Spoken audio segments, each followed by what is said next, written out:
Pero nung mapansin nga ho namin na trilyon ang budget sa flood control sa 2025 national budget, tapos bumabaha, hinanap natin. Saan yung flood control project na ganyan kalaki ang pondo?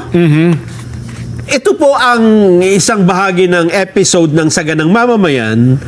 Ito po ay umere July, kung hindi ako nagkakamali, July 21, 2025. Yes. Isang linggo pa bago magsona, bago pa sabihin ng Pangulo na, mahiya naman kayo.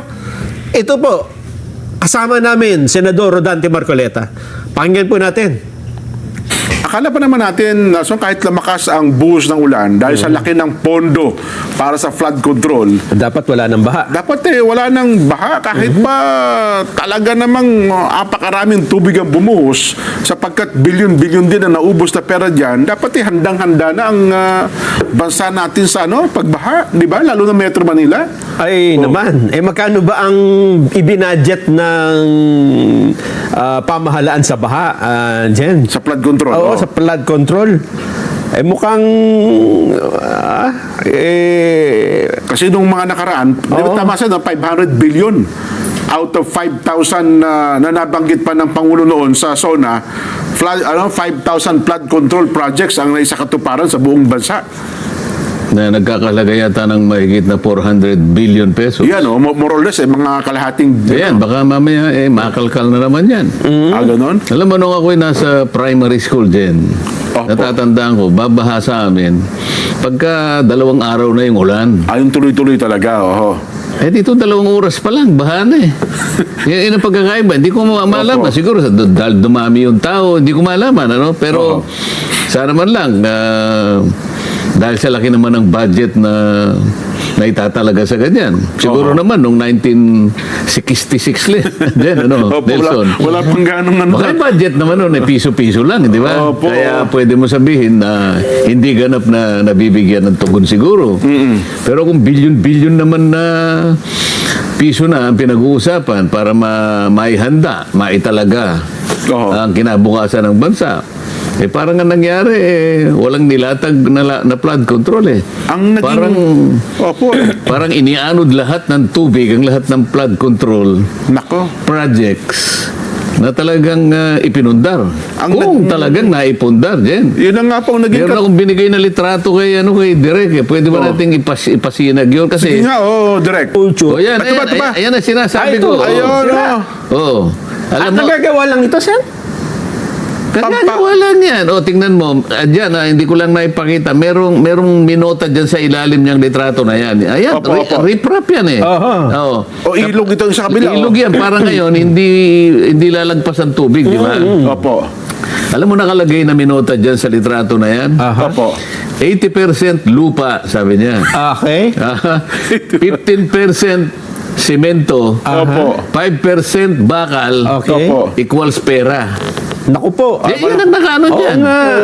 Hindi lang nakuha mismo dun sa litrato kasi putol Tingnan mo naman, nasaan ang bakal dyan? Wala. Tapos yung loob dyan, wala rin yung laman, Wala pang tubig yan O ngayon po, magpapaliwanag pa ba tayo kung bakit nawala po lahat? Ayan kitang-kita nyo. Yan ang flood control project. Dito pala mas malaki. Tingnan na po ninyo. Yan na yung 300 billion, Sen?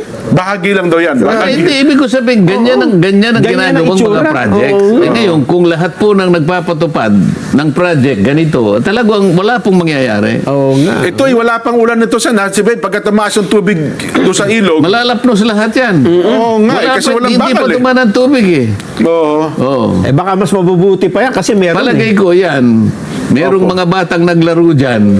Oo nga, tama. Siguro napagano na umupo sila siguro dyan. Bumagsak. Ilaglag. Sana man lang walang nasaktan na bata riyan. Upuan na ng bata. Ang nakalagay na minota dyan, 80% lupa, Opo.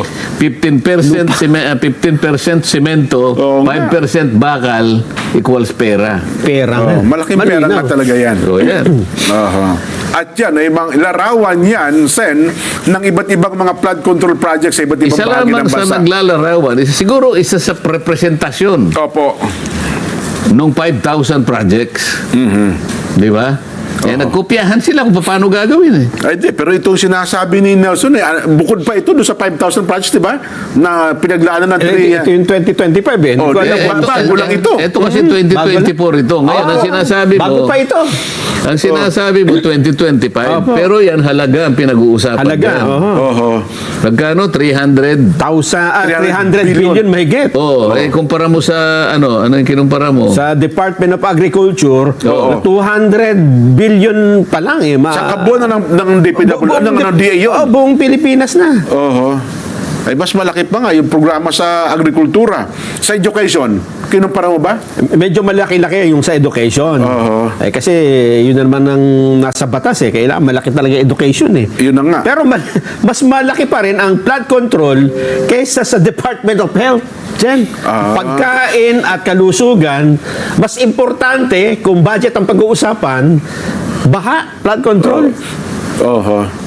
Ay, nako. Anyway, magsisikip ang kalooban pala natin ngayon yan, ano ha? Hindi, kaya kailangan natin pag-usapan niya kasi Oo.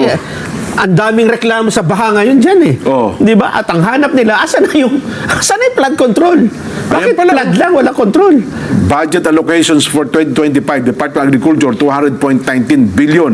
DOH, 277.99 billion. Dalawa ang ano eh. O yan, malinaw, di ba? July 21, 2025, hinahanap na po namin ang flood control project. Pinapakita na natin yung budget. Yes. Wala pa dyan yung mahiya naman kayo, di ba? Wala na kasi 28 yun eh. Oo. July 28 yun. Ibig sabihin, Oo. bukod sa pagkatapos ng ulan, sino ang kauna-unahang nagsalita tungkol sa flood control project? Si Senador Rodante Marcoleta. Ayun na nga.